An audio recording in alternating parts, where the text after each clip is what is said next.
welcome to Kate's Egg. Right now I'm with Dad in the combine. We are harvesting barley today, and Uncle Chris is driving my combine at the moment. This is a 40-foot header. Mine has 40 foot as well, right? Yep. And we cut the barley field in sections like this just in case it catches on fire. It would be easier to stop because barley is really flammable. Well, we cut it in sections, but normally we're going round and round them. Now we're going back and forth, keeping the augers on the inside of the cut. We'll come down that side, go up this side. Oh, that's smart. So we had John Deere out this morning because there's something wrong with Jason's combine, but we're not exactly sure what, and he's not sure either. Does he run the codes back when he gets back to John Deere, or? No, he knows what they are. He doesn't know why they're happening. So it might be the electrical thing? Yeah, but nobody knows because you can't fix things that are working. So you prefer picking up swaths or straight cutting barley? I'm not thinking anything like that. You have what you have to do and you do it. You know? Jason's combine keeps stopping, so we have to take his pass here instead of waiting behind him. I can't see. I don't know where you can see and where you can't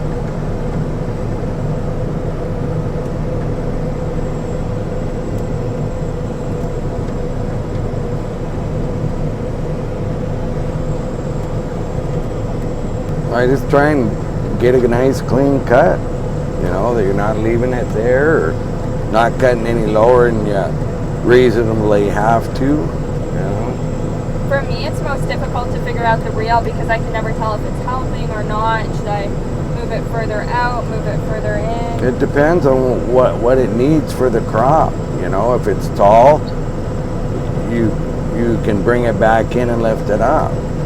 If it's short, you got to put it out there because that's how it gets close to the ground. That's kind of what I was thinking, like it's pretty short right now.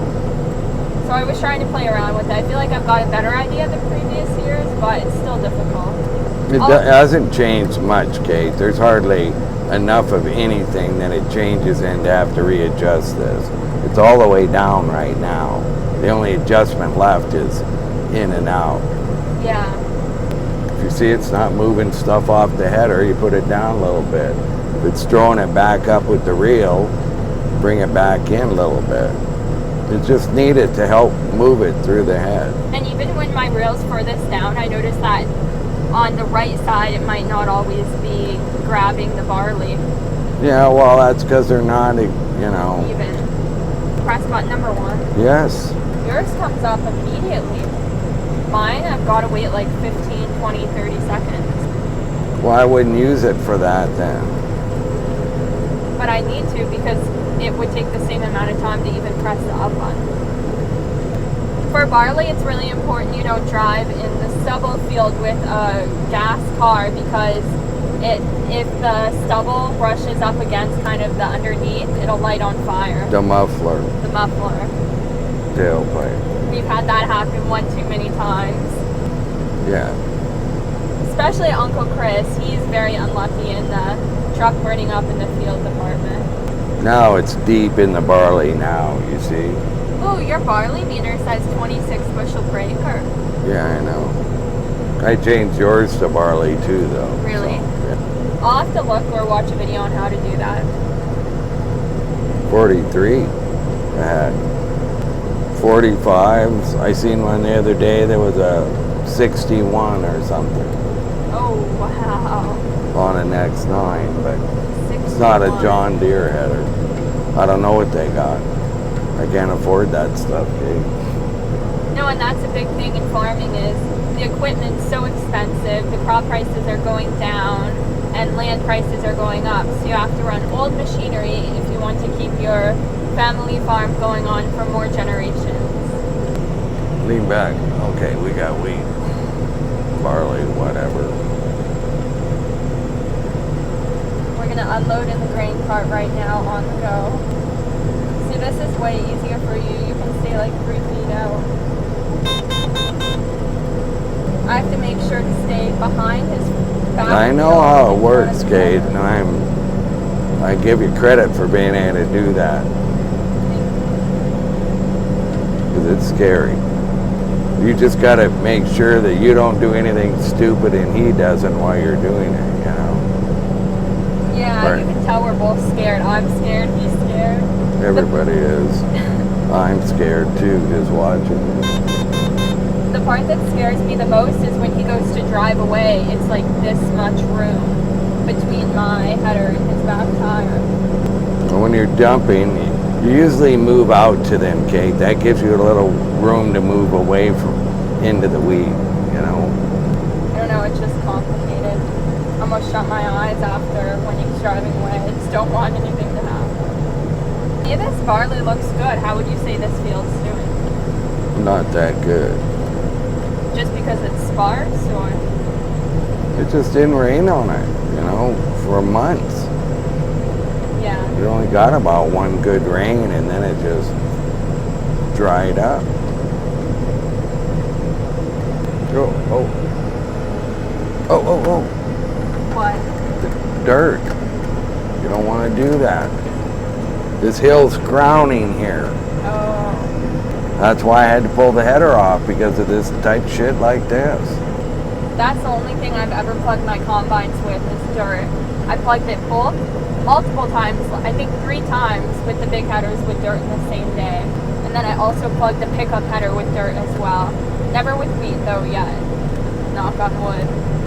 If there's even wood in this cab.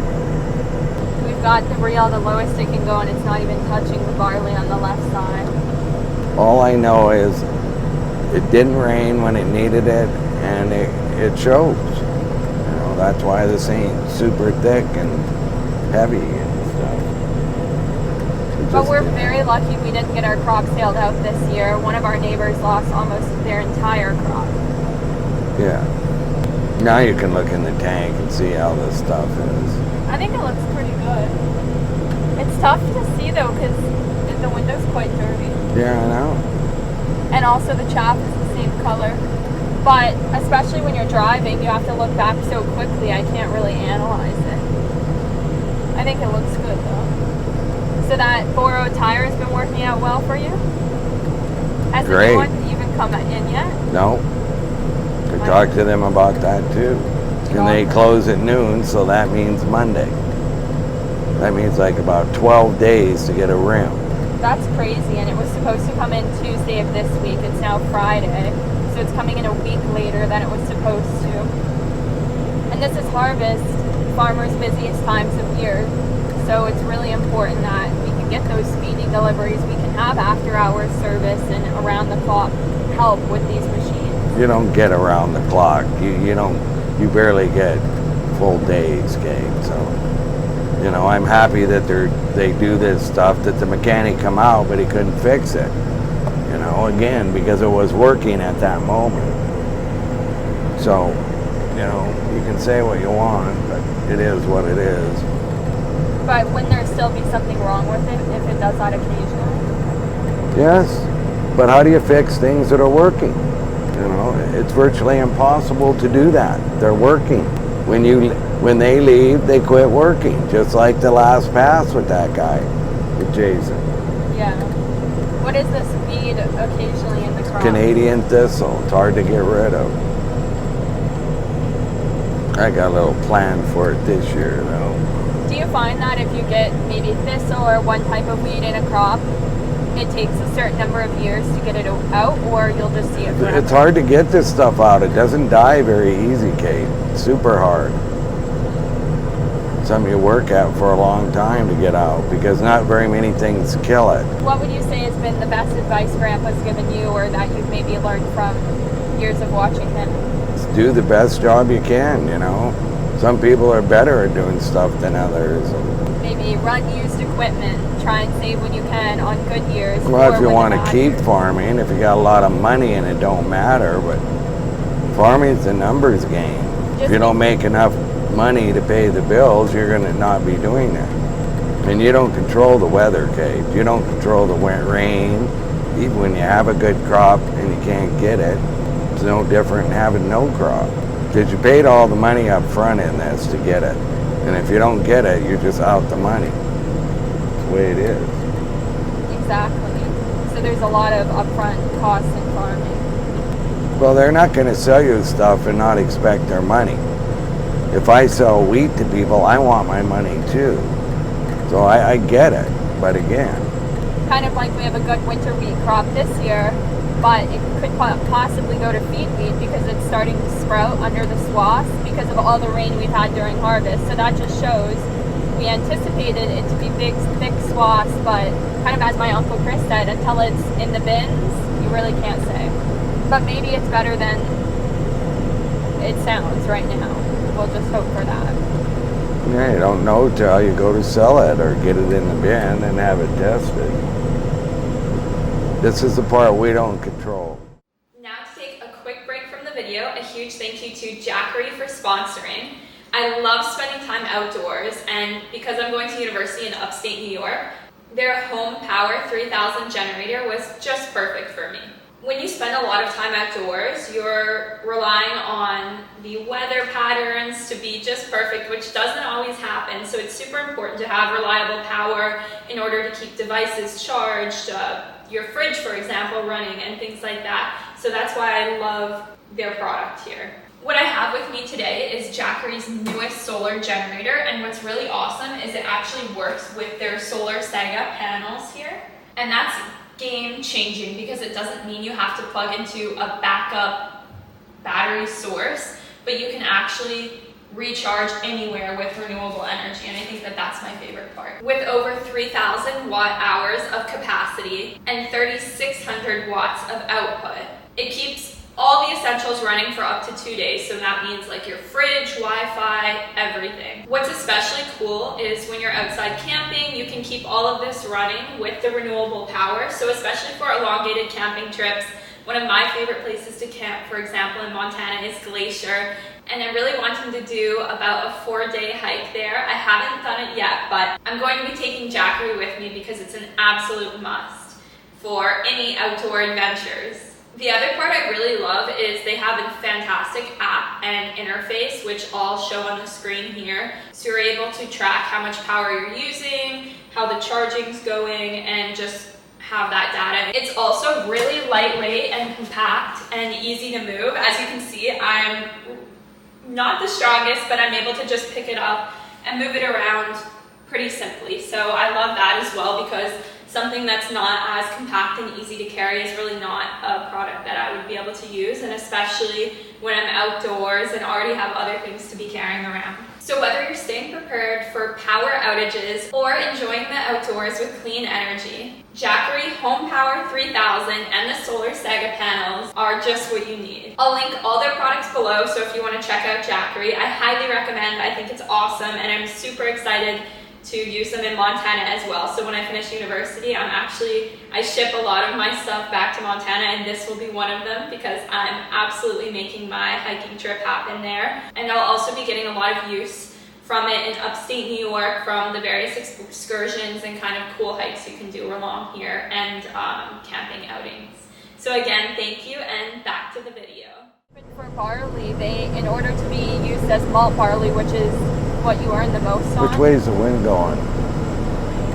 I think that way. Yes.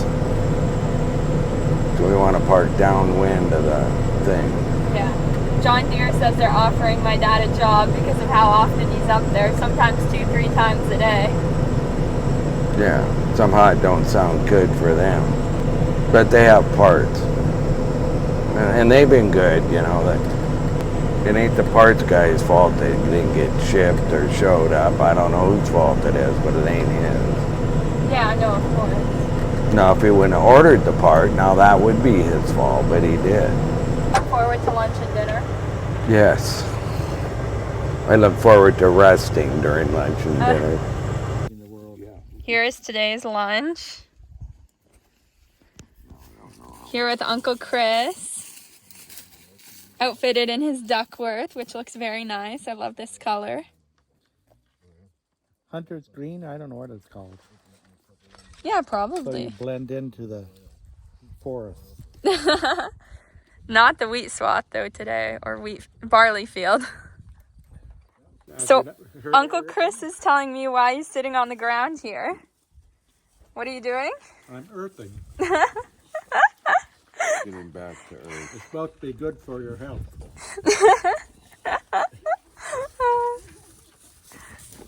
So now it's after lunch and I'm in my dad's combine. I'm turning the back on, then the front, and then up to full speed. Boy, it feels a little bit different than mine. I'm gonna turn out a little bit so I can line up with my row properly. We just took our annual harvest photo for the year, which I'll insert here with Grandpa. It's a little bit harder this year because Grandpa isn't able to walk as much with some pain he feels in his knees. But it's one of my favorite parts of harvest for memories anyway. Want to make sure to keep my dad's combine running. He told me to be careful with it. And last time I ran this, actually, wow, I drove on a flat tire, so much so that the rim was completely wrecked. Gosh, no, it really doesn't feel any different with the new borrowed tire from our neighbor. Wow, that's crazy. I thought by looking at that side and our treads almost seemed a bit thicker that you would feel it in the combine, but you really don't. I'm going 3.1 right now. I can probably bump up my speed just a little bit. It looks like the right side of the header is cutting just a bit higher than the left side.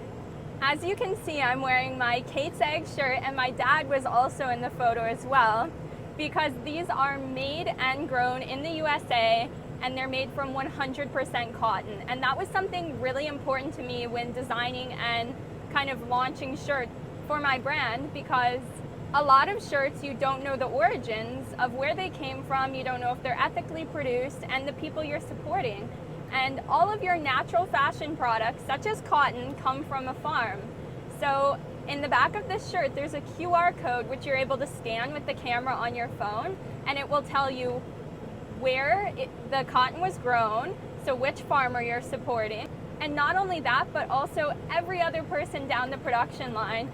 So you really know what you're buying when you purchase one. And you can also read the description of each producer and the generations of work that have gone into their business that was a part of making this product or one that you could be wearing. Now, although I really support Made in the USA, I also think it's important to support local wherever you are in the world. And if you can buy from a farmer in your area or just support the economy, I think it's super important. Your purchase just might be the reason that these family farms and generational businesses that are family operated stay in business. My dad's out in the middle of the barley field right now, which he can do that because he has a diesel pickup, so the muffler won't catch it on fire. I'm trying to drive as straight of a line as I can, although it gets quite difficult. I think it's easier with my dad's combine because I find mine to be more steery. So when you steer a little bit, it goes further. And it's also more difficult to move the steering wheel. So once you're driving for hours, it kind of tightens your back muscles and makes it a bit uncomfortable. Also, I forgot to mention that you can get a left logo design for my shirts, or also one on the sleeve for if you just want a really good basic shirt that you can cover with a jacket. I didn't want to produce something with a massive logo just in case you wanted to wear it somewhere nice, or wanted just the simplicity of a good basic tee. Lunch was very nice. Grandpa came out because it's my last lunch of harvest, and the watermelon was super delicious. Uncle Chris is always so funny. It's really just a family affair, and that's what I love about harvest time. Here is our setup with the barley pile from the field we're harvesting. We've got our cute little John Deere tractor, of course, hooked up to our grain auger. And this thing right here is what the trucks dump into. So the trucks have a bottom area where they're able to open and release the grain that was dumped into them, which is then augured to there, up here, and eventually to this barley pile. Now, we would never do this if we had bin storage, but all of our bins are full, so we've got to. This is the thistle mixed in with the barley, I believe. Here's what the grain looks like. We're cutting it pretty clean. A little bit different than wheat. Barley has this little almost casing on it, so you can see right there. It'll get much bigger than this though. A few years ago, actually my first year combining, we harvested a barley pile just like this one. It got to be so big. I'll insert a picture here. It was so much fun to think, wow, I harvested a third of this, because when it goes in the bins, you really have no idea how much you're harvesting. You do from a number standpoint, but you don't get this perspective of it. So this is pretty nice.